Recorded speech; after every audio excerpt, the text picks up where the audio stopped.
سے 400 سال پہلے سلطان نور الدین کا جب زمانہ تھا، ان کا پائے تخت شام میں تھا، مدینے کے گورنر کوئی اور تھے۔ سلطان نور الدین کہتے ہیں میں ایک دن سویا، کہتے ہیں مجھے خواب میں مدینے کے چاند کی زیارت نصیب ہوئی، حضور میری خواب میں آئے اور مجھے یوں لگا جیسے مجھے کسی نے فرش سے اٹھا کے عرش پہ بٹھا دیا۔ معبور ملے اور حضور نے مجھے 2 لوگ دکھائے، داڑھی والے، عبادت کا نور ہے چہرے پہ، بظاہر نشان ڈال لیا ہے متھا گھسا گھسا کے، کہا مجھے نظر آئے۔ نبی کریم نے فرمایا یہ دونوں شریر مجھے پریشان کر رہے ہیں، مجھے ان سے بچاؤ۔ جو نبی وہاں آ کے اطلاع دے سکتے ہیں وہ اپنا دفاع بھی کر سکتے ہیں، اور اللہ تبارک و تعالیٰ اپنے نبی کی مدد کے لیے فرشتے بھی بھیج دیتا ہے۔ حضور با اختیار ہے، لیکن حضور امت سے کام لینا چاہتے ہیں۔ نبی پاک امت سے بولے تو صحیح، ہم دینا بھی چاہتے ہیں کہ نہیں؟ حضور امت سے کام، یہ امت کی ڈیوٹی ہے، وہ نکلے حفاظت کرے، ورنہ اللہ تبارک و تعالیٰ نے اپنے نبی کو با اختیار، اللہ تو 5,000 ہزار فرشتے بدر میں نازل کر رہا ہے اپنے نبی کی مدد کے لیے۔ تو اللہ کے حبیب نے فرمایا سلطان خوش ہو گئے، کہتے اٹھا، بڑے تحفے، بڑے تحائف، بڑا کچھ اکٹھا کیا، بڑا لمبا لشکر تیار کیا، 16 دن کا مسلسل سفر کر کے مدینے پہنچا۔ گورنر مدینہ کو کہا کہ سارے مدینے والوں کے لیے میں تحفے لایا ہوں، سب کو بلاؤ۔ یہ توجہ کرنی ہے آپ نے، اس واقعے کے پہلو میں ہر چیز آ جائے گی، ہر چیز۔ بلایا، سارے مدینے کے لوگ آئے تحفے لینے، سب کو تحفے دیے۔ سلطان نے پوچھا کو رہے تو نہیں کیا؟ نے کہا جی 2 حاجی نمازی رہ گئے۔ کون؟ 2 بہت بڑے مجاہد رہ گئے، بہت بڑے مجاہد، جہادی جہاد، بہت بڑے سپاہ سالار مجاہد 2 رہ گئے، حاجی نمازی پرہیزگار صوفی رہ گئے 2۔ کون سے؟ انہوں نے کہا کسی اور علاقے سے آئے ہیں، داڑھی بھی زیادہ ہے، سارا دن نماز پڑھتے ہیں، ساری رات جو ہے وہ عبادت میں رہتے ہیں، روزہ رکھتے ہیں، بس زور کے بعد حجرے سے نکلتے ہیں، صرف زور کے بعد، بڑے بولے بالے، بڑے اللہ والے۔ ریاض آپ کو بس میں نے وہ شعر پڑھنا چھوڑ دیا ہے، میرے ساتھی کہتے ہیں کہ کم پڑھا کریں، کچھ ساتھی کہتے ہیں نہیں اتنا نہیں ہونا چاہیے، لیکن بابا صاحب تو کہہ گئے نا، ان کو تو نہیں نا کوئی روک سکتا کہ آج بھی کیتی جاندے ہو تے لو بھی پیتی جاندے ہو، ہے نا جی؟ سب سے زیادہ آج بھی وہی کراتے ہیں، ٹریننگیں بھی سب سے زیادہ انہی کے پاس ہیں، لشکر بھی ان کے پاس ہو سب سے زیادہ، لیکن آج بھی کیتی جاندے ہو تے نال لو بھی پیتی جاندے ہو تے کھو کے مال یتیماں دا تے بھیج مسیتی جاندے ہو، پھٹ دلاں دے سیندے نہیں ہیں بھی ٹوپیاں سیتی جاندے ہو، نفس تے چھری پھیر دے نہیں تے دمبے کیتی جاندے ہو، فرض پلائی بیٹھے ہو، نفلہ نیتی جاندے ہو، دسو تے سی بلے نوے کی کچھ کیتی جاندے ہو۔ اتنا خطرناک منصوبہ، اتنا خطرناک۔ سلطان سے کہنے لگے جی وہ زور کے بعد نکلتے ہیں حجرے سے اور صدقہ خیرات کر کے پھر حجرے میں چلے جاتے ہیں۔ سلطان کہنے لگا ملاؤ تو صحیح، جو بندے گئے وہ بھی بڑے بادب گئے، کہا جناب آپ کو بلا رہے، اس لیے کہ مدرسہ ہی بہت بڑا ہے، ان کا طریقہ ہی بہت بڑا ہے، کیا بات ہے؟ بلا کے لائے۔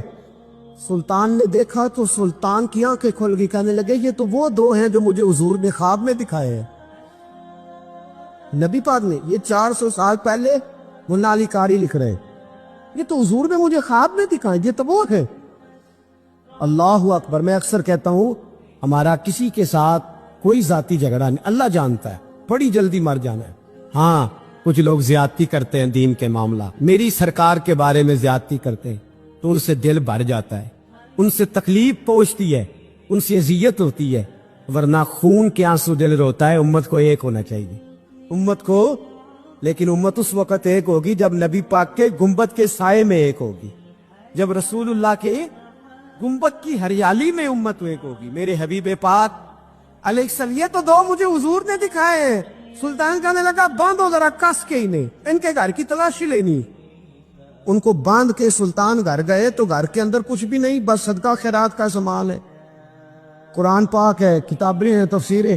جب اٹھائی نا چٹائی تو نیچے سرنگ نکلی ہوئی ہے، جب اس کے اندر لوگ گئے تو وہ سرنگ حضور کے روزے تک پہنچی ہوئی ہے۔ وہ کس ارادے سے آئے؟ سلطان نے جا کے تلوار تھامی، کہا تمہاری گردنیں اڑا دوں گا، بتاؤ کیسے آئے ہو؟ تو انہوں نے کہا ہم تو عیسائی ہیں، ہمیں عیسائیوں نے بھیجا ہے، اور ہم اس ارادے سے آئے ہیں کہ ہم حضور کے جسم اقدس کو نکالیں گے، کسی اور جگہ لے جائیں گے۔ سلطان نے بات سنی تو چیخ نکلی، اللہ اکبر کہا۔ اس نے کہا عیسائیوں نے کیا سمجھا ہے رسول اللہ کے غلام مر گئے؟ تم نے کیا سمجھا ہے نعرہ رسالت کی آواز کمزور ہو گئی ہے؟ تم نے کیا سمجھا ہے درود و سلام کے سوتے خشک ہو گئے ہیں؟ تم نے کیا سمجھا ہے مدینے پر جان دینے والے کوئی نہیں؟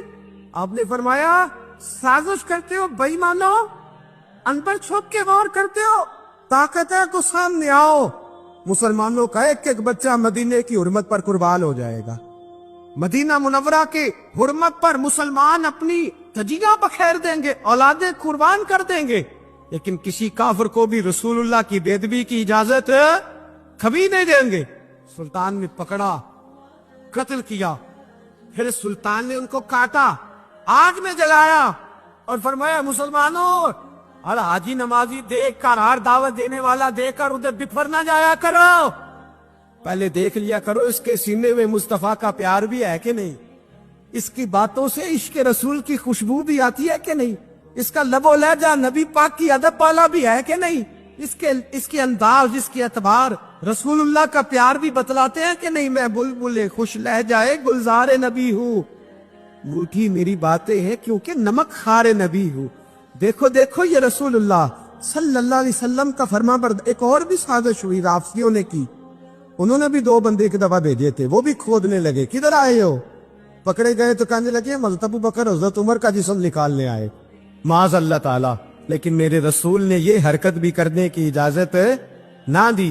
سلطان نور الدین کہتے ہیں یہ کام کر کے جب میں واپس لوٹا جا کے سویا تو مجھے پھر حضور کی زیارت نصیب ہوئی، مجھے مدینے والے محبوب کا پھر دیدار نصیب ہوا۔ حضور خواب میں آئے، فرمایا حبیب نے بتایا کچھ نہیں، بولے کچھ نہیں، بس مجھے دیکھتے جاتے تھے اور مسکراتے جاتے تھے۔ سلطان نے چاروں جانب کھدوا کے نا خندق، اس میں سیسا ڈلوا دیا، دیواریں پکی کرا دی، کوئی کھودنا بھی چاہے تو پہنچ نہ سکے۔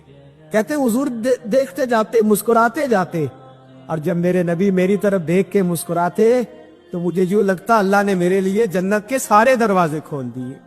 مجھے یوں لگا جیسے جنت کی حوریں مجھے سلامی دینے آئی، مجھے یوں لگا جیسے فرشتے چھوکا آئے ہیں اور مجھے کہتے ہیں کیا تیرا مقدر ہے، کیا تیرا نصیبہ ہے، کیا تیری بات ہے۔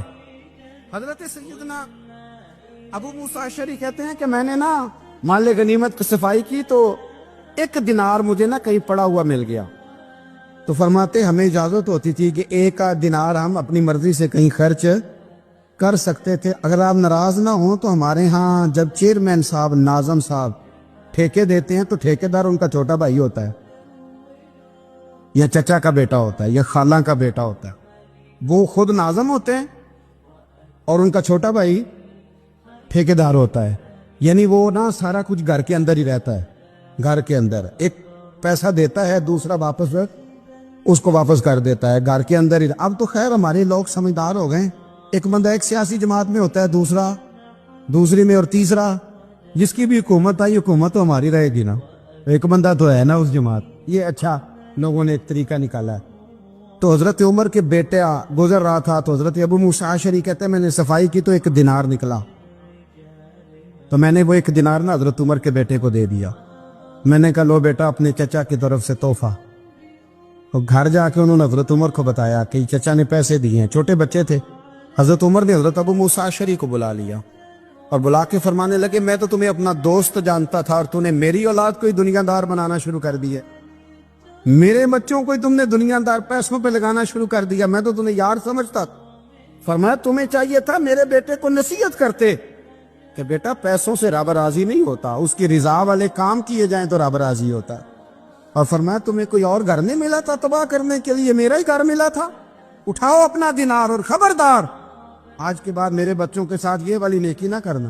اور ہمارا کیا سٹیٹس ہے، دوستی ہے ہی اس سے جو تحفے زیادہ دے، جو بچوں کو خراب کرنے میں مدد زیادہ کرے اس کے ساتھ یہ رات۔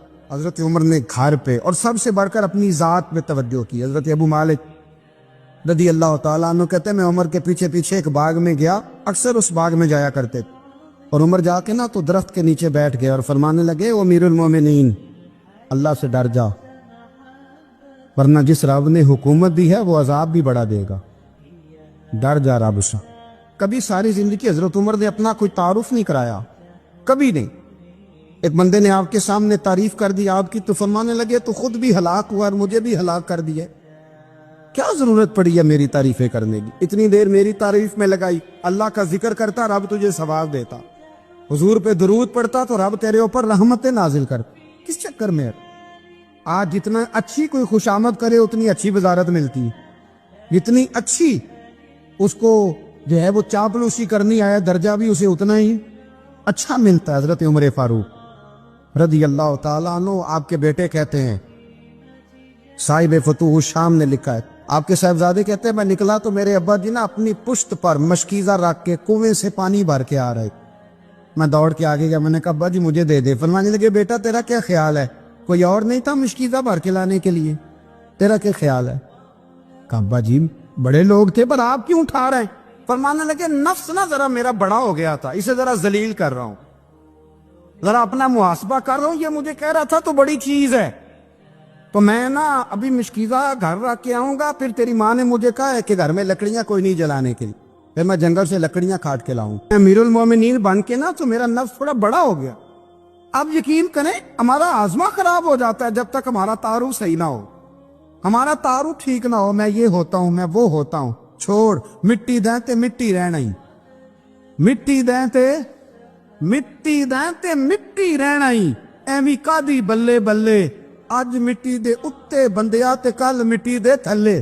مٹی دیں تے مٹی رہنا ہی, کادی بلے. مجھے پوچھ لو, مجھے جان لو, میرا نام لے لو, میں بھی آیا ہوں, میں بھی ہوتا ہوں, میرا بھی یہ تذکرہ ہے. جس کو اپنا تعارف کرانا پڑ گیا اس سے بھی زیادہ کمزور کوئی ہے؟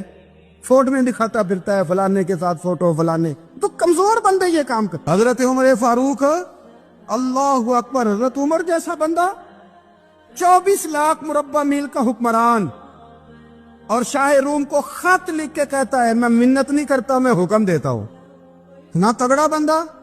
جنگ قادسیہ کے لیے حضرت سعد بن ابی وقاص کو بھیجا, فتوح الشام پڑھ کے دیکھیں. حضرت عمر بڑے پریشان ہیں, اتنے دن ہو گئے کوئی رپورٹ ہی نہیں آئی. اب تو موبائل ہے نا, ایک ایک منٹ کی رپورٹ لیں آپ, بلکہ آپ ایک منٹ کی فوٹو لیں آپ, رپورٹ تو دور رہ گئی. حضرت عمر فاروق رضی اللہ تعالیٰ عنہ بڑے پریشان ہیں کہ قادسیہ میں حضرت سعد بن ابی وقاص کے ساتھ لوگ جہاد کرنے گئے, رپورٹ کوئی نہیں آ رہا. اتنے پریشان تھے کہ باہر نکل کے نا اس رستے پہ بیٹھ جاتے جو رستہ قادسیہ کی طرف سے آتا تھا. جو بھی آتا جاتا پوچھتے جنگ کے کیا حالات ہیں. ادھر جب اللہ نے فتح دے دی نا تو حضرت سعد بن ابی وقاص رضی اللہ تعالیٰ عنہ نے ایک قاصد کو خط دے کے بھیجا. کہنے لگے عمر کے پاس جاؤ, انہیں اطلاع دو کہ الحمدللہ اللہ نے اسلام کو فتح عطا کر دی. یہ حضرت عمر کو جا کے دینا.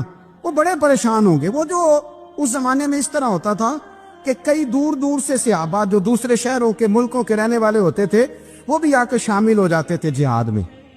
کوئی ایک دفعہ مدینے آیا, کوئی 2 دفعہ آیا, پھر اپنے اپنے علاقوں میں. بہت سارے لوگوں نے زیادہ دفعہ حضرت عمر کو دیکھا بھی نہیں تھا. وہ جو قاصد خط لے کے آیا تھا نا اس نے 1 دفعہ دیکھا تھا. حضرت عمر بوڑھے ہو گئے, وہ پہچانتا نہیں تھا. ادھر سے وہ خط لے کے آ گیا. حضرت عمر مدینے سے باہر نکل کے اس روڈ پہ بیٹھے تھے جو قادسیہ سے آتا تھا. جب وہ اس آدمی کو آتے دیکھا تو حضرت عمر اٹھ کے کھڑے ہو گئے, فرمانے لگے قادسیہ سے آ رہے ہو؟ وہ کیا کہتا ہے, پھٹے پرانے کپڑے, ٹوٹے ہوئے جوتے, سر پہ پرانی پگڑی. کہنے لگے غلام مدینے کے رہنے والے ہو؟ حضرت عمر کہنے لگے ہاں مدینے کا ہوں. کہا میں قادسیہ سے آیا ہوں, الحمدللہ اللہ نے اسلام کو فتح دے دی ہے, الحمدللہ کفر کی کمر ٹوٹ گئی ہے. اس نے یہ بات کر کے تو گھوڑے کو ایڑی لگائی, گھوڑا دوڑنے لگا مدینے کے. حضرت عمر بھی ساتھ ساتھ دوڑ رہے. فرمانے لگے اچھا بتاؤ خالد بن ولید کا کیا حال ہے؟ تھوڑا آگے جا کے فرمانے لگے اسامہ بن زید کیسے؟ وہ کہتے ٹھیک ہے. پھر اس نے اور گھوڑا, عمر ساتھ ساتھ دوڑ رہے ہیں, ساتھ ساتھ. 24 لاکھ مربع میل کا حکمران, ایک جوتا پیر سے نکل گیا, عمر دوڑ رہے ہیں. آگے جا کے پوچھتے ہیں سعد بن ابی وقاص کا کیا حال ہے؟ کہ حضور وہ بھی ٹھیک ہے. کتنے لوگ میرے شہید ہو گئے مسلمانوں میں سے؟ کہنے لگا صحیح گنتی کا نہیں پتا, یہ لفظ ادا ہوتے ہوتے مدینے کی سرحد آ گئی. لوگوں نے عمر کو گھوڑے کے ساتھ دوڑتے دیکھا تو کہا امیر المومنین کیوں دوڑ رہے ہیں؟ وہ غلام چھلانگ لگا کے نیچے آیا, قدموں میں بیٹھ گیا. کہنے لگا حضور آپ نے بتایا ہی نہیں آپ امیر المومنین ہیں. آپ فرمانے